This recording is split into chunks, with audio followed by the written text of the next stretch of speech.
Ronald, grabe yung linggong to, no? Sa sobrang daming mga revelasyon. Ano sa tingin mo ang mangyayari sa Pilipinas? Tingnan mo to, si Zaldico, di ba, nagsalita. Tapos ngayon, bumanat ngayon, si Amy Marcos nagsalita din. Tapos ngayon, si Ping Lacson, biglang nagsabi na mali daw yung sinabi ni Zaldico. Na hindi naman daw totoo yung 100 billion na siya yung nagpadala nung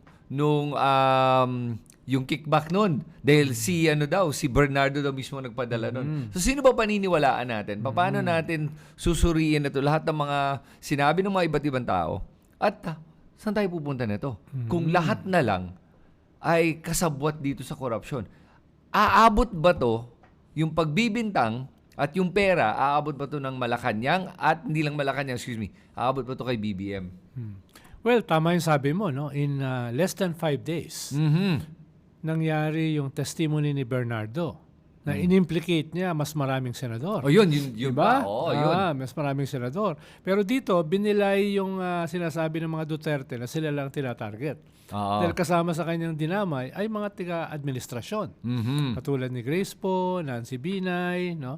Dinamay niya si Bersamin, si Secretary Pangandaman, even Sani Angara. No? So, pero kanyon, very dramatic yung kanyang testimony. Diba? Yes. Umiiyak pa siya. At talagang diniin niya mismo yung kanyang mentor. Yes, si Secretary Bonoan. Bonoan. Di ba? At for the first time, binanggit niya si Mark Villar at si Jinggoy na hindi niya binanggit nung una niyang testimony. Yes, tama. So, medyo dramatic din. Tapos, on the same day, si Zaldico. No? Naglabas. Although, medyo 2 days earlier, sinabi na ni Amy na magte-testify si Zaldico. Ibig sabihin, may connection si Amy at saka yung kanyang political group ng mga Duterte kay Zaldico. Yun yung revealing doon eh. 2 days earlier, sinabi niya magte-testify si Zaldico. Paano niya nalaman? Hindi siya yung editor. Sino kumausap? O direktor. Diba? So, lahat yan nangyari nung Friday. Diba? Tapos, Sunday, nagsimula na itong rally ng mga iglesia na before yung rally, parang may unity yung mga lahat ng galit sa gobyerno, JIL, KOJC, maisog na mga Duterte, no, at mga ex-military generals, no, Iglesia ni Cristo. Before pero during the rally, parang nagbago, no? Tinaboy nila yung mga DDS. Diba? Papuntang Liwasang Bonifacio, tinaboy nila. Kasi meron daw nakalagay ng Marcos resign na mga banner. Ngayon lang nangyari yan, dahil usually magkakampi yan no? Ganon, kaya dramatic din yon. Tapos nagsalita sila na no to RevGov, no to junta, no to Marcos resign, no? Yes to constitutional change. Parang Catholic Bishops Conference. Iba na yung diba? kinakanta nila. No? Tapos, yung last day nila, nagsalita naman si Amy, no? Na alam na parang pinag-uusapan na yan dati pa dahil si Digong yan ang ginagamit para mag-withdrawal of support yung mga military at police as early as 2023. Yes. Di ba? Sabi niya, bakit kayo susunod sa isang presidente na bangag? Di ba? Yun ang ginagamit niya. Bago pa nga ng 2022, sinasabi na ni Duterte yun eh. Tapos meron pang pulburon video. Yung sila Harry Roque, di ba? Sila Maharlika. Tapos, so naulit. Ngayon, ang kaibahan, yung mismong kapatid na nagsasabi at saka dinamay ang buong pamilya. Yes, pati yung anak, asawa, etc. No? So, tapos, hindi pa natapos yan. No? Nag-resign o tinanggal si Bersamin at si Pangandaman. Nung Monday. Iyan yung dalawang pinaka-powerful na posisyon sa gobyerno. DBM at Executive The little Secretary. president at yung may hawak ng kaban. DBM. Tanggal. No? At hindi humabol pa si Ping Lacson. Oo nga. Diba? Na sabi niya, ganito yan, no? Mga USEC ang in charge diyan. Minister represent ang presidente, di ba? Pero mo nangyari yan in 5 days. Yes, all lahat of that. Lahat yan, di ba? So, nalilito na yung mga tao. Ano ba nangyayari? No? Ano ba nangyayari, di ba? So, kaya mahalaga na mga deconstruct yan. Yes. Para maunawaan ng mga tao anong ibig sabihin yan, no? Kaya So unahin natin to yung sa INC rally. Sige, let's focus on the INC rally. Ang nakita ko din sa INC rally, una dapat 3 days. Tapos ang lumabas dito nung sa INC rally, yung social media ng mga DDS bago sa INC rally ay united yung messaging. Kumbaga, pinadalhan na lahat ng mga trolls, ito ang script. At ang script ay, Sara is going to be president. Ganun ka brazen yung messaging tama. na mga abangan, Sara president, hindi na kami makaantay, eto na. Tama. Oo, ganun ka walang hiya yung mga calls ng mga troll na DDS. Tapos, pati yung mga retired generals, yung mga grupo, dapat nga sasama yung UPI. Oo. So, leading up to yan, yung KINC, tapos pumasok dito yung video ni Zaldico, literally part 1, part 2, part 3, Friday, Saturday, Sunday to the rally. Kaya lang, parang supot yung pangatlong video. Like talagang wala, hindi pumutok So nangyari, sabi na nga INC, pasok sila doon, nag-rally, first day, second day, doon sabi nila, anong pasabog natin sa second day? Kasi yung first day, si Zaldico, parang medyo okay, pero walang outrage na hinahanap nila para magkaroon ng gusto nilang revolutionary government. Pero ito yung interesting. Si Amy Marcos yung parang may pasabog din siya. Second day. Ang nababalitaan ko, maybe you can give me inside info on this, is hindi off-script daw yung ginawa ni Amy. Correct. Hindi daw in-expect ng INC. Correct ka doon. Yung ba talaga ang rason kung bakit naging 2 days, kinancel yung third day, o kaya may iba pang rason? Pwedeng combination of reasons, no? Dahil more than a week ago, sinabi ko na yan sa ilang interview, na baka umiksi yung Iglesia Rally. Dahil ang nababalitaan ko, parang may mga negosasyon behind the scenes, no? Tinuloy pa rin yung rally. Una, nakalabas na yung mga budget, no? Ikalawa, may mga nine-negotiate pa na hindi pa nakukuha, no? Klaruhin mo, hindi pa nakukuha na ano? Well, pwedeng mga kwan yan. Halimbawa, yung CBCP, ang hinihingi nila ay greater transparency. Hinihingi nila anti-dynasty law. Okay. Hinihingi sila review ng local government code, no? Review ng party list system, etc., etc. Parang ibig sabihin, kahit yung CBCP, may mga nile-negotiate. Okay. Pero halos lahat sila mga advocacies. Okay. INC? INC, pwedeng kombinasyon ng ilang advocacy at ilang mga wala namang aamin ng mga posisyon. No? Okay. Akala ko baka nahihiya kang banggitin yan eh. So tingin mo pwedeng alam ganun mo? Pwedeng ganun eh. Ako naman, wala naman akong alam dyan eh. Kumbaga chismis lang. Tapos, talaga namang mukhang iiksian na. Nakita mo, nagbago na yung tono eh. Oo nga, yung pa lang eh. Tinaboy na yung DDS, di ba? Hindi pinagsalita. Tapos, yung mensahe nila, parang yung mensahe ng Katoliko, simbahan noong September 21, tsaka ng civil society, di ba? Halos pareho Kung pipikit ka, parang Parang hindi mo nga maisip na INC rally yun eh.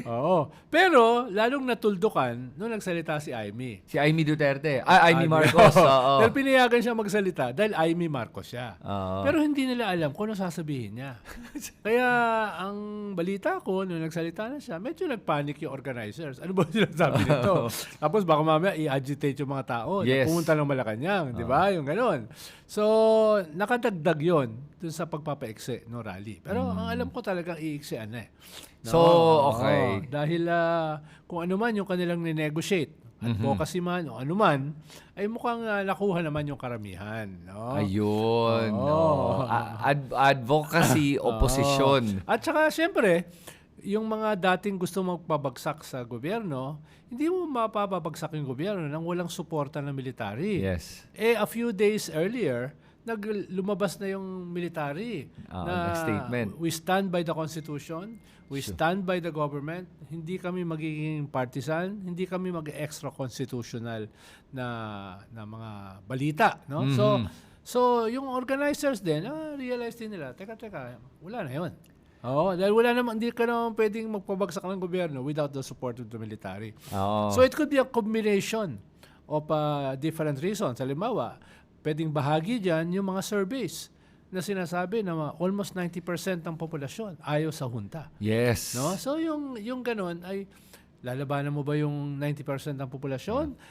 lalabanan mo ba yung mga magulang mo na nagsisimba, na nakikinig sa mga pare at sa mga obispo na ang sinasabi, wag yan.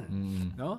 At siyempre, yung mga kaibigan mo ng mga Amerikano, di ba? Major factor din yan. Hindi yan pinag-uusapan, pero nandyan sila. Dahil malaki influence sa military. At the same time, ang military din naman, tinitignan nga nila yung public sentiment. Kasi hindi sila gagalaw kung yung public sentiment is against that action. Kasi sila mismo, mayayari sila. Walang legitimacy yung kanilang gagawin eh. Tama. No? At siguro, naramdaman din ng Iglesia ni Cristo yan. No? Maliban pa dun sa meron silang negosasyon. Yeah, okay. So, ang kailangan natin tignan moving forward ay sino ba yung bagong ma-assign na commissioner? Kailangan natin, for example, mga iba't ibang posisyon na nawala. Di ba tinanggal nga ngayon yung ES, ngayon si Recto na. O, sino yung DBM natin? Sino yung makakakuha nun? Di ba yung BIR, pinalitan na rin, di ba? Sino ba yung tinanggal? Si Lamigi or something? Si Lumagi. May Lumagi, iba na. Tingnan natin kung sino tong bagong to. Tingnan natin yung background. Baka INC to. Tama. Dahil, kung INC, di malalaman natin. Wala akong sinasabing ganun. Pero dapat talaga gwardyahan dahil nagtanggal ka ng mga tao, nagpalit ka, dapat ang ethos ng iyong pagpalit ay anti-corruption. Yes. No, kung more of the same, yari ka sa mga tao, di ba? Titignan ng mga tao may mapapakulong ba at mababawi, no? Yung mga pinaltan ba ng mga posisyon ay mas magaling, mas malinis, di ba? So, yun ang titignan nila dahil magpapatuloy yung crisis kahit nawala yung destabilization for now. Yes. No? So, ibig sabihin, the crisis remains, no? Kaya dapat, para yung crisis ay ma-manage, ay kinakailangan gawin ng gobyerno yung magkaso, magpakulong, bawiin at maglagay ng mga tao na malilinis. Or else, pag hinatulan sila, feeling grade pa rin. No? Pero yung nakikita kong problema doon sa mga binanggit mo, unang-una, dito sa mga pag-a-appoint, kulang nga yung mga na-appoint eh. Maraming posisyon, OIC lang. At hindi pa hindi ko alam kung busy ba sobra si BBM, hindi siya makapag-appoint. Pero maraming posisyon ang kailangan ng tao na matitino na hindi pa niya nilalagyan ng tao. Siguro isang dahilan yun kung bakit napalitan yung ES. Dahil trabaho ng ES yan eh. Siya yung may appointive powers. Ibig sabihin, hindi lang dahil na-link siya sa corruption kay Bernardo, etc. Kung hindi, nagagawa ba niya yung trabaho niya? As the linchpin of government. Siya yung tahi eh. Siya yung tahi ng lahat ng departamento. Siya ang crisis manager. Siya ang first and last line of defense of the president. Kung itong mga problemang ito ay lumalala, ibig sabihin, may problema yung lethal president, who is the executive secretary. Okay. Diba? So, kung may problema sa mga corruption sa budget, anong ginagawa ng budget secretary, di ba? So, hindi lang siya yung nalilink sila, kung hindi nagagawa ba nila yung trabaho nila. Okay, so sige, pag-usapan nga natin tong little president natin na to na si Bersamin. Ang nakikita kong lumalabas dito sa mga may hindi alam, Bersamin was actually a Supreme Court appointee of Duterte. And he was instrumental in mga iba't ibang mga kaso na hindi nakakatulong sa accountability at transparency. For example, siya din yung, if I'm not mistaken, siya yung isa sa mga nagpatanggal kay Sereno. Tapos, yung mga ibang... yung kay Kwan. Maraming Yung pagkakulong kay Kwan, inaffirm nila. Kay Laila de Lima. Yun. Yung mga ganun. So, parang medyo kaduda-duda yung background natong si Bersamin at na kanino ba yung loyalty niya? Ang nag-appoint dyan sa Supreme Court, si Gloria Macapagal-Arroyo. Yes. No, Ang nag-appoint sa kanya as Chief Justice si Digong. Yun. No? Chief Justice pala, tama. So, Chief Justice, no? Tapos napunta yan sa GSIS pagkatapos na sa Supreme Court, no? Tapos naging Executive Secretary. Pero pag ikaw kasi ay hukom buong buhay mo, no? 40 years, no? Iba yung skill set mo eh. Yes. Naghahantay ka ng mga kaso eh. Sa iyong kwarto. Ang Executive Secretary, dahil ikaw ang tahi, lumalabas ka ng kwarto. No, ino-oversee mo yung mga departamento. Administrative dapat yun. Whip. Ikaw yung whip, no? Kung may mali, hahatawin mo. No, ganun. Walang ginagawang ganun si Bersamin. Yes, kaya nga baka yung kanyang skill set talaga ay hindi talaga para sa ES. no? Dapat ikaw ay crisis manager. Yeah. Iba yung training mo as a lawyer, as a judge, kaysa sa crisis manager. Kailangan mo ng political sophistication.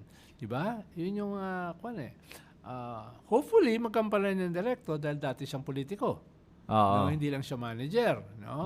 So, hopefully, medyo left much to be desired din nung siya ay finance secretary. Ayun na nga eh. Ang dami siyang ginagawa. Si Recto mismo, ang daming ginagawa na alanganin marami rin siyang sablay, di ba? Yung unang-una, yung Maharlika Fund na yan, na pinilit nila. Number 1. Number 2, yung PhilHealth. Na pinilit din nila. Tapos hanggang ngayon, hindi pa binabalik yung pera sa pondo. Yung mga growth rates natin. Off target, no? Yeah, GDP. Lahat down. So, ayun, hindi pa rin sigurado kung anong gagawin niya. Pero at least yung ES, iba naman yung trabaho kumpara sa Department of Finance. Ito, mas patakbuhin yung gobyerno. At yun na nga, tingnan natin kung sino yung mga ma-assign. Pero kailangan natin bantayan itong mga ganung bagay na to. No? Ngayon, yung isa pang nakita ko ditong problema natin ay yung pagbanggit nga ni Lacson kay, kay Mina Pangandaman. DBM natin, okay? Dahil this whole time, si Pangandaman was going to the Blue Ribbon Committee hearing, congressional hearing, nagsasalita. Parang maayos naman tong kausap. Tapos biglang ngayon lumalabas, parang tingin mo ba totoo yung sinasabi ng yung sinabi ni Lacson na misrepresented daw, not just Pangandaman, also Bersamin. Tingin mo ba totoo yun na hindi alam ng presidente na ginagamit yung pangalan niya o kaya alam niya at talagang hindi pala misrepresentation yun? Well, sabi ko nga kanina, we have to go where the evidence leads us. Kung aabot yan sa presidente, then kailangan dyan ang proseso lang dyan ay impeachment. Pero for now, wala pang ganong klaseng prima facie evidence. No? Sabi nga ni Senator Lacson, misrepresent siya. Ang problema lang dyan, Chris, dahil kung alam niya, ay kasama siya dapat kasuhan, di ba? Within our judicial system, no? Or in that case, impeachment. Kung hindi naman niya alam, may problema rin siya. Dahil yung dalawa ang pinakamalapit sa kanyang opisyales. Yan yung halos araw-araw niyang kausap. Yan yung tawag na lethal president. Yan yung may hawak ng kaban ng bayan. No? So, kung hindi mo alam, incompetent ka. May problema ka rin, no? Kaya, actually, kahit nagkaroon ng breathing space yung presidente dahil sa pagtindig ng military, sa constitutional order, yung pag-soften ng iglesia sa mga banat sa presidente, no? At yung pagpapatuloy ng pagdepensa ng Catholic Church at saka civil society sa constitutional order at yung international support ay nananatili, ay kahit na karon siya ng breathing space, no? Ay sabi ko nga kanina, the crisis remains, no? At na-weaken yung presidente. Yes. Dahil kinakailangan mong magbigay ng concessions dito sa halimbawa sa iglesia, di ba? Kinakailangan mong magpalit ng mga tao. Yung bang pinalit mo ay competent enough para umalis ka sa crisis, it has yet to be seen, no? Tapos yung kapatid mo ay lantarang bumabanat sa iyo, no? Dati naman bumabanat na, pero ngayon ito yung pinakagrabe. Oo. 'Di ba? Tapos yung economy di ganun kalakas, no? Medyo bagsak, no? Stock market, currency, no, investments, etc. So, medyo na-weaken yung presidente kahit nagkaroon siya ng breathing space. Until the next explosion. Meron pa bang sasabog? Meron pa? Sinasabi ng iba, si Pangandaman ba tsaka si Bersamin, meron ba siyang sasabihin? Okay. No, yung mga ganyan. Katulad ni Saldico, hindi mo aasahan na gagawin ni Saldico yan. Head ng appropriations, no? Kasama sa partido ng presidente, ng koalisyon ng presidente. So, biglang almost overnight nagbago, di ba? Dahil marami naman sa mga taong ito, hindi naman ideological yung kanilang posisyon. Ibig sabihin, hindi sila magpapakamatay para sa prinsipyo, para wala sa namang vision, prinsipyo yung mga para sa platform, di ba? Katulad natin, tayo, suicide bomber tayo dahil sa ating paniniwala. Yan naman hindi Ibig sabihin, dahil hindi sila ganon, pwedeng gumewang yan. Pwedeng bumaliktad yan anytime, no? Dahil ang mahalaga sa kanila, survival at saka self-interest. Oo. Okay. So kung ganun, kasi yung nagulat ako dito, naalala ko nung narinig ko yung binanggit ni Zaldico. Sabi ko, parang ang daming mga inconsistencies ako narinig. Lahat naman tayo nakita natin yun eh. It doesn't take a genius to see the inconsistencies. Yes. At saka yung mga half-truths na lumalabas. Kasi nga, yung sabihin pa lang nga niya na wala siyang kinuha, na kahit na 1 sentimo wala daw siyang kinuhang pera. Santo siya, martir daw siya, bagman lang siya, pero wala siyang kahit man lang ano. 1 sentimo. Oo, wala. Kahit isa man lang, kahit piso man lang. Wala. Yun yung pinaka-weakness ng kanyang testimony. Oo. No? Dahil yung testimony niya, ang strength niyan ay siya. Yes. No, hindi lang yung testimony, Zaldico. Siya yung pinag-uusapan dito sa sentro ng anti-corruption na ito, 'di ba? Siyang head ng APRO. Siya yung firewall ng gobyerno, no, et cetera. Tapos sasabihin niya, may 100 billion na inayos ako. Tapos ni 1 sentimo wala akong... Kung sinabi niya na, oy, kasabot ako dyan. Ito yung ginawa ko, pero nakonsensya ako. Ganun. Baka mas powerful yung kanyang testimony. Ngayon, gumuguho yung kanyang testimony dahil doon sa kanyang sinabi. Na siya ay middleman lang. Siya ay mensahero lang. Siya ay... so, lahat ng mga contradiction, hinahabol siya ngayon. Because of that, yung sinabi mo. Kasi tingnan mo yung contradiction nun, yung optics versus yung sinasabi niya. Yung optics, ilang chopper yan, ilang private jets yan. Tapos sabi mo sa akin, wala kang kinuhang pera. Oh, yaman mo naman, grabe. Diba? Ano yan? Nakuha mo sa Bitcoin? Diba? So kaya nagtataka ako yung ginawa niya. Pero alam mo, itong sinabi ko nga sa mga ibang interview, kung sinabi ko din, hindi aamin to si Zaldico na kumuha siya Dahil nag-lawyer up na siya At yung abogado niya, hindi tatanggapin at sasabihin hindi ipapayo ng lawyer niya na, sige, aminin mo na kumuha ka ng ilang billion dyan. Dahil kung ako lawyer, ginawa yun ng kliyente ko, bibitawan ko yan kasi hindi ko na madedepensa. So dahil sa defense tactic niya, wala siyang choice pero kundit sabihin na wala siya nakuha. Yes. Pero yan ang ano niya parang catch-22 niya Pag hindi niya sinabi yon, sira yung buong salaysay niya. Pag sinabi naman niya yon, yari siya sa court of law. Kaya anong gagawin, pero diba? problema kasi niya, primarily yung kanyang testimony is a political attack. It is not a legal attack. Yun, Dahil kung wala siya rito, wala siyang affidavit, wala siyang mga sinasabi niyang resibo, wala siyang corroboration, so hindi siya tatayo sa korte. Kaya malinaw sa kanya, yung atake niya is more political. Kaya ngayon timing before the rally. Yes, 'di ba? 14, no, etc. So meron siyang political objective. Dahil ang una, galit siya. Tinanggal siya as APRO. Tapos siya yung sentro ng itong investigasyon. Kaya umalis siya ng bansa. Makukulong siya. May kaso siya. Ang tingin niya, tinapon siya under the bus. No, mismo ng kanyang dating boss, si speaker at ng presidente, no? So, galit na galit siya, no? At dagdag diyan, malamang may kumausap sa kanya, poprotektahan ka lang. Yun, yung pag kami ang nanalo, diba? Yun. Hindi namin babawiin. Hindi ka makukulong. Yung ninakaw mo, hindi namin babawiin, no? Sa'yo na yan, no? Pero gawin mo ito. Ayun. Yun, kumbaga bahagi na siya ng isang conspiracy. Yun. A political conspiracy. So ngayon, ito yung interesting. Na weekend, dahil nga iniisip niya legal. Oo. Kailangan niyang isipin yun diba? So, ang dito, ang nakapagtataka dito, yung binanggit niya yun, sabi ko, may katotohanan kaya to. Yun ang palagi iniisip nila, yung 100 billion. Nagpakita siya ng mga papeles, pero yung papeles pinakita niya is a budget. Diba? Totoo namang may budget, totoo namang may insertion. Hindi yun yung tanong Ang tanong, may corruption ba nangyari? Wala siyang pinakita ebidensya. May kickbacks ba? Oo, kung may kickback, yung sinasabi niya 25%. Diba? Yung ganun. So ngayon, eto na, 25% sabi niya, diba? 25 billion. Pero sinabi niya din sa kanyang mismong tape yung recorded testimony niya, hindi testimony, yung recorded video lumabas, sinabi niya na 56 billion daw ang nakuha nila. Paano naging 56 billion kung 25% lang yan ng 100 billion? So parang ang gulo ng kwento niya na hindi ko maintindihan kung ano ba yung sinasabi niya, number one. Number two, ito yung mas nakapagtataka. Akala ko, sabi ko, okay, may kickback ba nangyari o wala? Biglang si Lacson nga lumabas ngayon. Sabi ni Lacson, totoo yung 100 billion.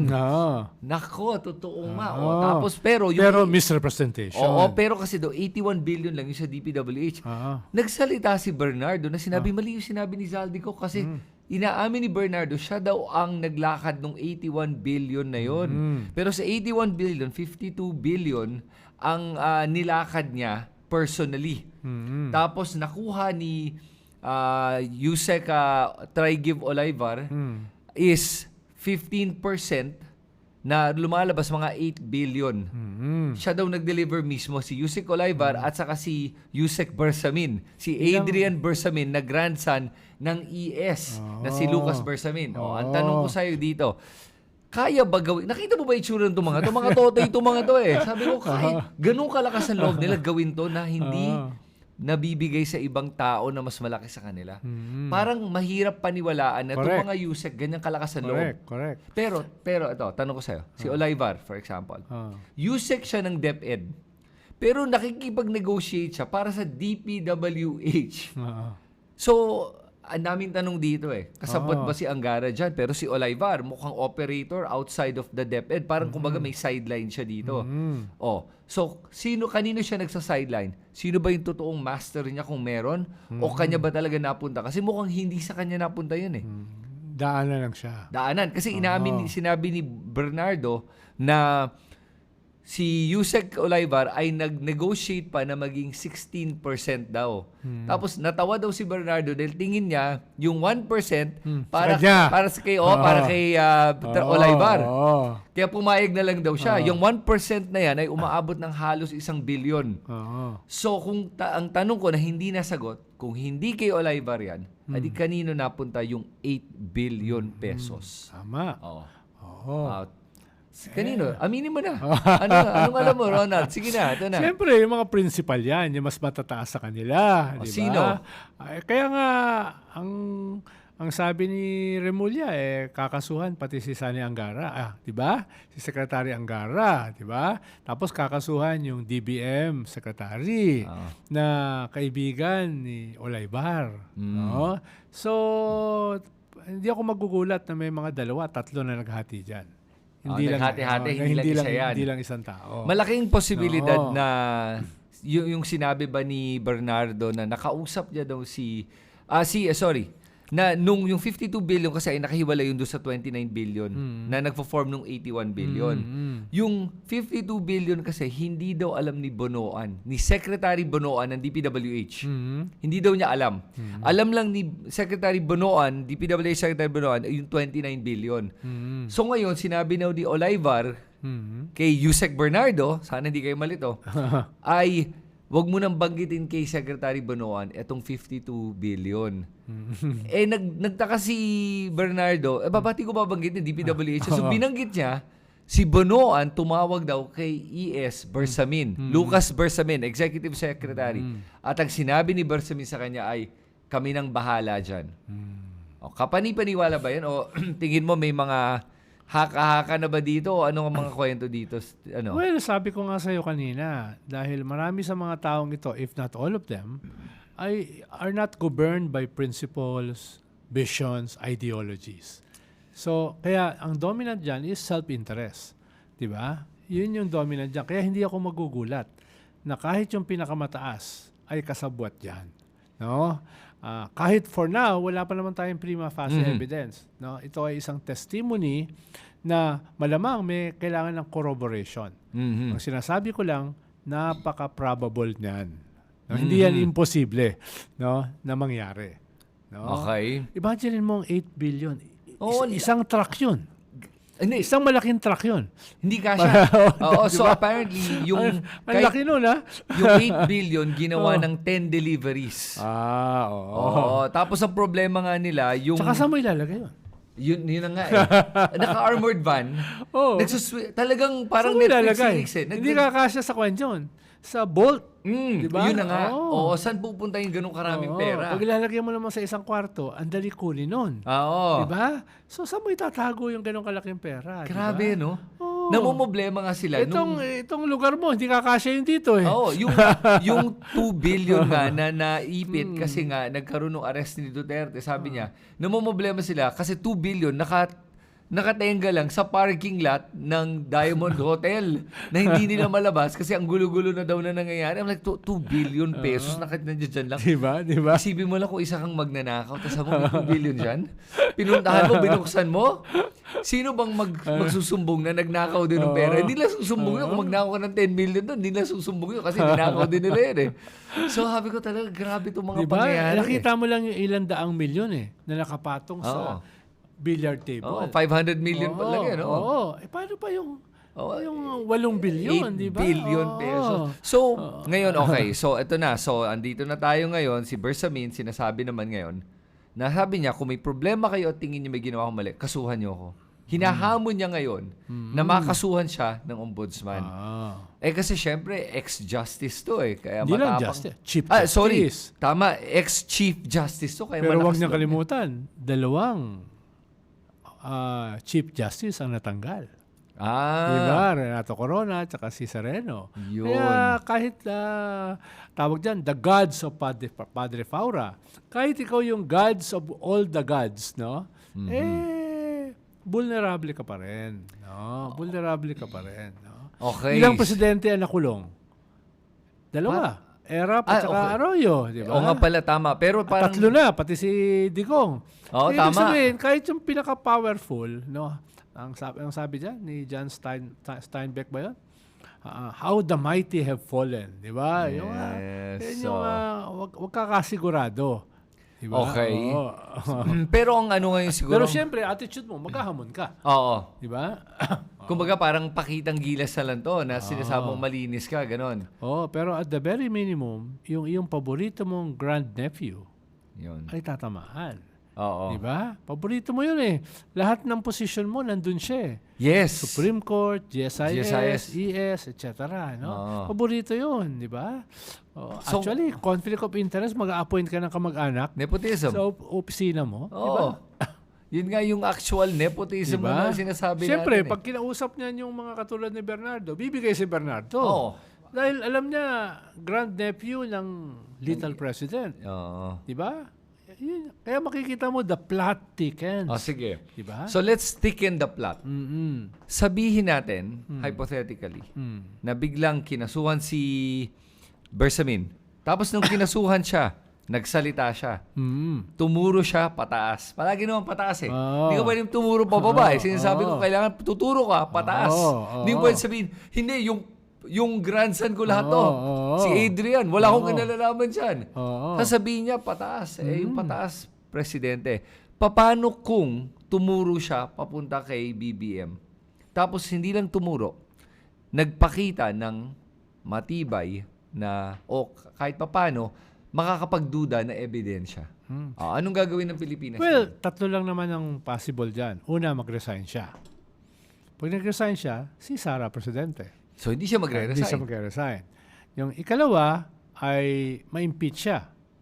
No? Pero ngayon, medyo mahirap ngayon ang impeachment dahil sa decision ni Marvic Leonen in favor of the Vice President. Ibig sabihin, kahit anong impeachment, mas mahirap ngayon. Yep. Diba? Ikatlo ay pabagsakin siya. Na sa ngayon, nakita natin, wala sa... unless yung military ay pumosisyon at saka merong milyones sa kalsada, ay mahirap mangyari. Pero hindi imposible. So, yun yung 3. Pero hindi naman siya pwedeng kasuhan habang siya ay presidente. So, nakikita ko dito... Kaya, gugulo pa rin yung ating sitwasyon. Pero yung nakikita ko dito, yung sa impeachment, para ma-impeach let's say si BBM, pag kunwari matuloy okay, para matuloy yon, ibig sabihin, kailangan matuloy yung kay VP Sara. Hindi pwedeng matuloy yung kay BBM na hindi matutuloy yung kay VP Sara kasi yung very roadblock na ginawa ng Supreme Court para kay Sara ay ang magpipigil para sa impeachment ni BBM. Pero kung sabihin natin natuloy yung kay BBM, automatic matutuloy yung kay VP Sara. Hindi mo pwedeng sabihin na hindi, nakasana eh. Ang pumigil lang ay Supreme Court. Hindi pwedeng gawin ng Supreme Court ngayon ay ibang mga interpretation kay BBM kumpara kay VP Sara. So sa ganun, magkakatuluyan yan, number one. Pero magpa-file ka ng bagong impeachment kay Sara. Oo, mag-file ka ng bago, pero magsasabay yan. Pag sinabay natin yan, sabihin natin, magkakatuluyan yan, dalawang impeachable offenses. Ngayon ang tanong, anong gagawin ng Senado? Sila nang may hawak ngayon kung sinong matitira at sinong makakalusot at sinong magiging presidente. Kasi kung sabihin natin, inakwit nila si VP Sara, tapos kinonvict nila si BBM, Sara becomes president. Kaya nga may lumalabas na isang option. No? Resign yung dalawa, no? Perasahin sila mag-resign, mag-succeed ang Senate President, Tito Soto. magpatawag siya ng snap election within 45 to 60 days. No? Isang option yon. No? Problema, mag-resign ba yung dalawa? Hindi. Oo. Pero kung pwersahin sila mag-resign, Sabay? Nako. halimbawa, halimbawa lang, hypothetical, sabihin ng military, mag-resign kayo or we will take over. So, yung ganun ba na pressure, di ba? Tingin ko ay hindi pa rin sila mag-resign. Parang, tanggalin nyo kami. No, subukan yung tanggalin. Paano pag nag-resign sila, parang admission of guilt eh. Yes. Diba? So medyo possible yan, pero baka hindi ganun kadali. No? Yung impeachment, hindi rin ganun kadali. Dahil nga binago na ng Supreme Court yung rules sa impeachment eh. Nagpasok sila, judicial legislation eh. Yeah. Diba? Judicial overreach. Binago nila yung batas eh. Hindi naman nila trabaho. Actually, binago nila yung konstitusyon. Oo, no? in a way. Na kailangan pwede lang baguhin through a plebiscite. No? So, maraming kwan dito eh, mga permutations. Kaya nalilito yung mga tao. So, okay. So, sabihin natin, hindi matutuloy yung impeachment. Ngayon, yung isang direksyon na pwede na itong puntahan ay, yun na nga, tutuloy lang ni BBM yung trabaho niya, kakasuhan yung kailangan kasuhan, at idadaan na lang natin sa election sa 2028. Pero pagkatapos ng kasi ang alas ni BBM ngayon, na nabanggit ko na nga dati, ay, ang alas niya ay si VP Sara. Kaya hindi mapatawag ang pag-resign ni BBM dahil kay VP Sara. Correct. Kaya sa ngayon, alam ni BBM, huwag mong tanggalin si VP Sara. Kasi pag tinanggal mo yan, sasabihin lang, mag-resign na si BBM. Kasi yun lang naman nagpipigil sa mga tao dahil ayaw nila si VP Sara maging presidente. Kaya hindi nila tinatawag ang resignation ni BBM. Pero once na matanggal si Sara, parang tinanggal mo ng plug yung isang sink, tuloy-tuloy ang buhos ng tubig na noon. Kaya yun ang rason, kaya hindi may impeach si VP Sara. So, ang tanong ko ngayon dito ay, paano tayo makakakuha ng accountability moving forward kung sabihin natin, kasabwat ang presidente din dito? Ano na ngayon? I mean, Congress, sira na ang Congress, sira na ang Senado, sira ang judicial branch din. Ngayon yung executive branch mukhang nawawatak-watak na, tuloy-tuloy na eh. Paano na yan? Anong gagawin ng ombudsman? Kaya nga yung ibang mga grupo nagpo-propose ng mga different projects. Halimbawa, may isang grupo nagpo-propose na seryosohin gumawa ng anti-dynasty law. Yun. No? Dahil ibig sabihin, at least sa 2028, itong mga nagbubungguan ng mga higante na ito ay mawawala na or hihina. At pwedeng sumulpot ang mga bago na hindi dynasty. So, yun ang isang proyekto nila. 2028 pa rin, pero requirement yung anti-dynasty law. Na for the first time, speaker mismo ang nag-suggest na bahagi ng isang malaking dynasty. Diba? Kaya very compelling yan kung matutuloy. No? Kung matutuloy. Yung ikalawa, meron naman nagtutulak, Concon. This late, Wow! Kailangan mong gumawa ng batas para magpatawag ng Concon, no?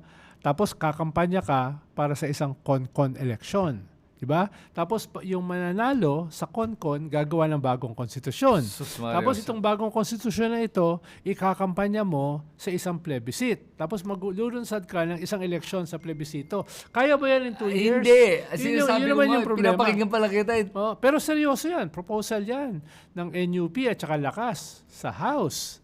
No? Dahil ang tingin nila ay medyo madadivert yung attention ng tao dito sa something na nila, no? Kaya ba parang lumulutang ngayon na si Congressman Puno ay mukhang baka maging bagong Speaker of the House?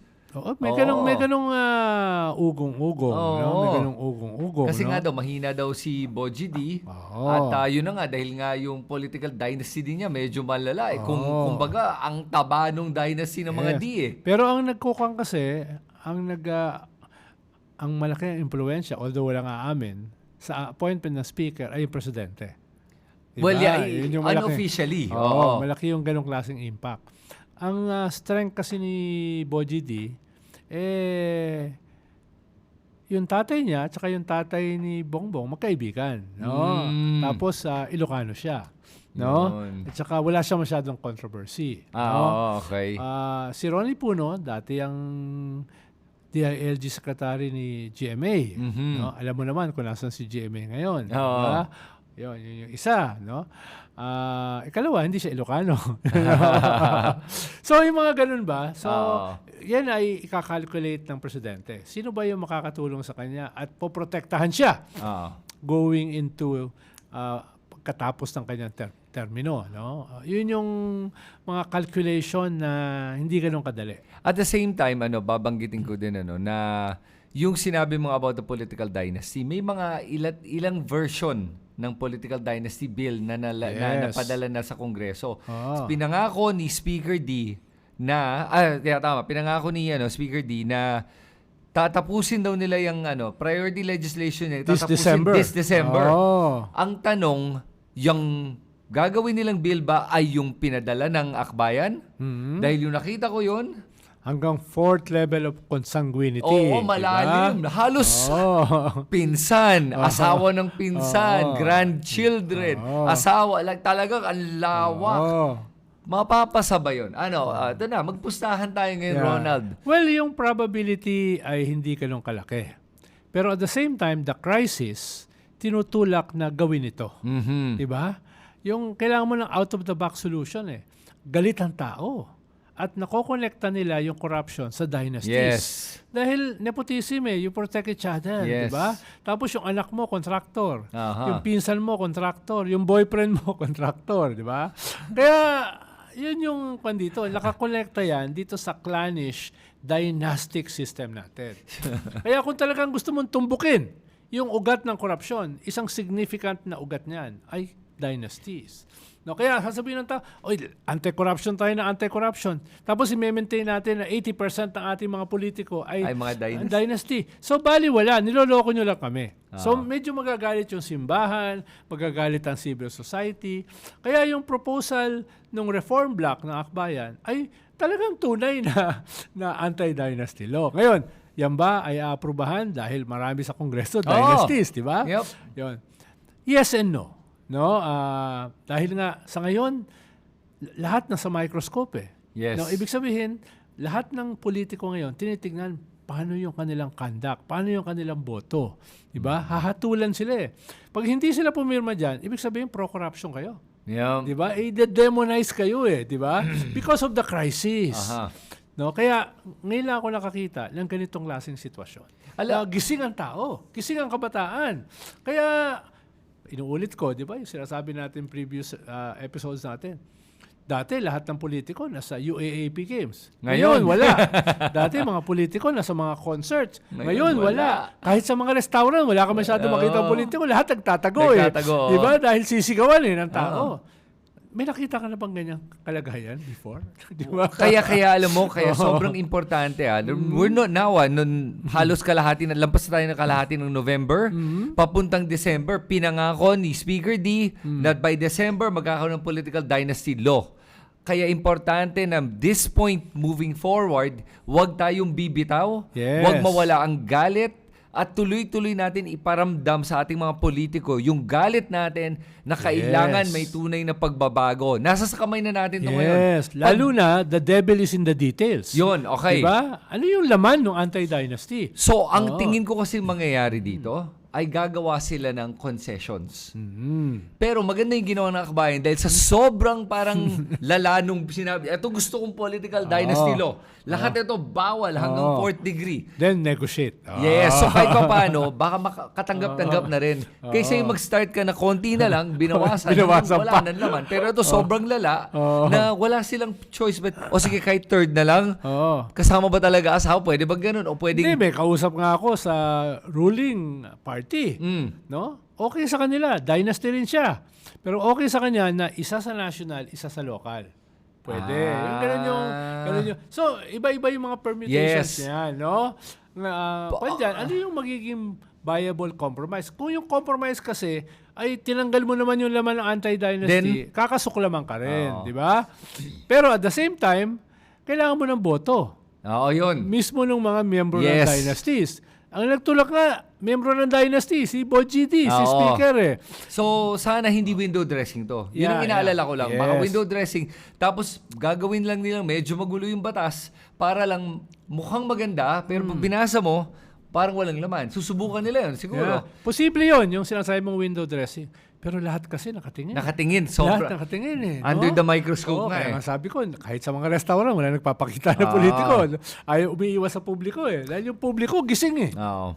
So kahit pa paano, kahit na anong lumabas dito sa Political Dynasty Bill, malaking chance na kahit pa paano makakatulong yun. Yes. Okay. Pero again, the devil is in the details. Kung kailan pwede tumakbo, pwede bang sabay, ay anong branches pwede, yung mga ganon. And that's where we have to really be vigilant. Bantayan natin to. Dahil ito, pag magawa to, this is a good first step. Yes. At inaasahan natin na walang palusot, walang delay, na yung pangako niya ay matupad niya. Dahil kung dito matupad ni Boji D, baka matanggal siya bilang speaker na. Kaya itong parating ng mga pagkilos sa 23, ito yung Christ the King, piyesta ng Christ the King. May pagkilos na yan sa EDSA. Build up yan, papunta doon sa November 30, Bonifacio Day at saka anti-corruption movement ng trillion peso movement. March, At ang kaibahan, nationwide. Yun. Hindi lang yan dito, nationwide na yan. Ibig sabihin, buong bansa ngayon, nagmamatsyag, vigilant, at hahatulan kayo. Diba? Yun yung naiiba ngayon eh. Hindi ko pa nakita yan since 80s eh. EDSA days, diba? So, paalala sa mga nanonood ngayong araw na to na yung November 30 na rally ay nationwide. Kahit saan po kayo nanonood, sumama po kayo dito at marinig ng ating mga politiko ang boses nating lahat. Kahit nasaan kayo, kahit mga OFWs kayo, paramdam nyo ang inyong galit para maintindihan ng mga politiko na hindi na pwedeng matuloy itong mga ganitong gawain at kilos. At sa ganon, magkakaroon tayo ng tunay na pagbabago. Yes. Tingin ba nyo kaya ba to? Hindi, isulat nyo lahat yan sa comment section sa ibaba. At pag nagustuhan mo yung mga ganitong klaseng content, like I always say, Ronald, alam mo may paid membership na tayo dahil hindi nga tayo bayad eh. Kaya sabi ko, kailangan ko talaga magkaroon ng konting suporta sa aking advokasya. Kaya kung gusto nyo maging paid member, please click join at maging paid member para tulungan yung aking advokasya dito sa channel ko. Ronald, salamat ulit sa oras mo. Maraming salamat, Kristan, lalo na sa iyong ginagawa na educational, no, at saka enlightening. Yun. Sa mga tikapakinig natin. Ayun. O sige, sa ganon, magkita tayo muli sa aking susunod na video.